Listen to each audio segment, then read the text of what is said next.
Hello everyone, it's Sabrina here from glimmercraft.blogspot.com, and I'm here at the request of some of my blog followers and students in my classes with regards to making tassels. They're very easy to make, and I decided to start making my tassels for a number of reasons. First off, sometimes they're kind of hard to find, and they cost a little bit more than I'd like to spend per tassel.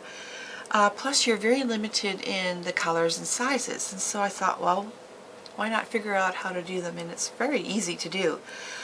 I am very excited about making them because I use embroidery floss, and you have hundreds of colors that you can choose from. So you can make your tassels match your project very easily that way, whereas buying them you're limited in colors. So you can make them thin like this, or really full like this. You can make them really short. You can make them longer than any of these. You can make them thinner. You can make them fuller. The choice is entirely up to you. This is one that I did for the Secret Garden mini album that we did, and then this one is attached to a project that we did the end of 2012, maybe the beginning of 2013, for the Birdsong project. And I have even made one and put it on a card, and I quite liked that. So my next wish is to make a layout using some tassels, but I haven't gotten to that yet. So I'm going to show you how, and it's very easy. You only need a pair of scissors, and you need, of course, your embroidery floss, and then you need scrap pieces of chipboard, because you're going to be wrapping your floss around them. This one here, I wrapped around this way to create this short tassel. I have never used this full length before, but I'm sure that you could do that if you wanted to. And so you can, go the short way or the long way on your chipboard. I'm going to use this piece, and I'm going to go the long way. Well, actually, I think I'll go the short way.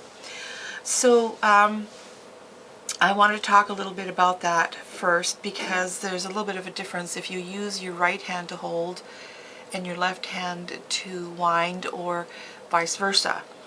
So I'm a right-handed person, but I like to hold it with my right hand and wrap with my left. So I would use the left side of the chipboard, and the loop that I create to loop the tassel together would hang over on the left side. If you're going to do it the other way around, then you have to have your loop going over on the right side and wrap it around on the right side.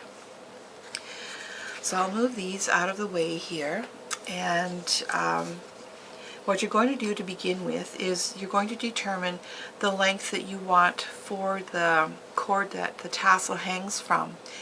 If you're making a whole bunch, I would recommend just making some long ones, because you can always shorten them if you want to. But it needs to be twice the length that you require for hanging your tassel on your project.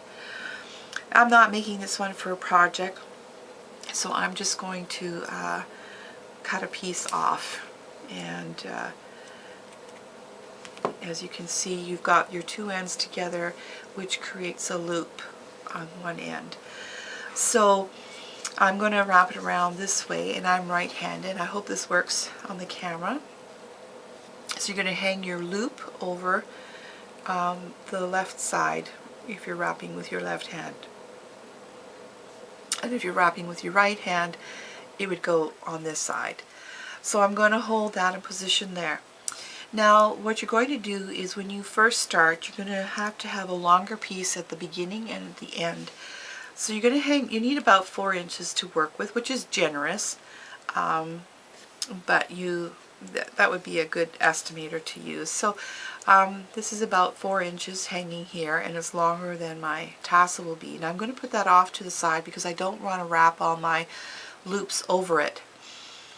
And so I'm going to do one that's not very full. I'm going to do 10 or 12 crossovers at the top here. So I already have one crossover just by putting it over. So that's 1, 2, 3, 4, 5, 6, 7, 8, 9, 10, 11, 12. Okay, so that's what it looks like with your loop over there, your long piece that you have out there, and this is the last piece, so I'm going to cut it longer as well. So if you don't have enough of a loop showing here, you can pull this out a little bit if you need to. So what you're going to do is you're going to take your ends here and you're going to put it through that loop, and then you're going to pull it tight, and then you can push it off the end of your chipboard. So you should end up with something that looks like this. Now to get the head of your tassel here, you're going to have to decide how long you want it. You can have them longer, you can have them shorter, whatever you want to do. And so you're going to pinch it where you want to have your head of your tassel. And then you've got these two long pieces. And you're going to wrap twice in either direction. So this one will wrap this way, that one will go the other way, and twice very tightly. So the first piece that you use has to go over top the other piece that hasn't been used yet. So once, get that there, twice, and you can see how tight I'm pulling it. Alright, and then the other one's going to go in the other direction. Looks like I got caught in here. There we go. So this one is going to go in this direction. Once, twice. Oh, I think I did that wrong way. Let me repeat that. Okay, so we've got our two long pieces here. Alright, once, twice, once, twice. There we go, that's better. And that's nice and tight. And then you're going to tie it twice so that you have a knot in your piece to hold it together. So pull tight and then knot it. Alright, so you can see where you have the loop from all the threads winding around your chipboard piece. So you're going to take your scissors and you're going to pull it tight and you're going to cut it.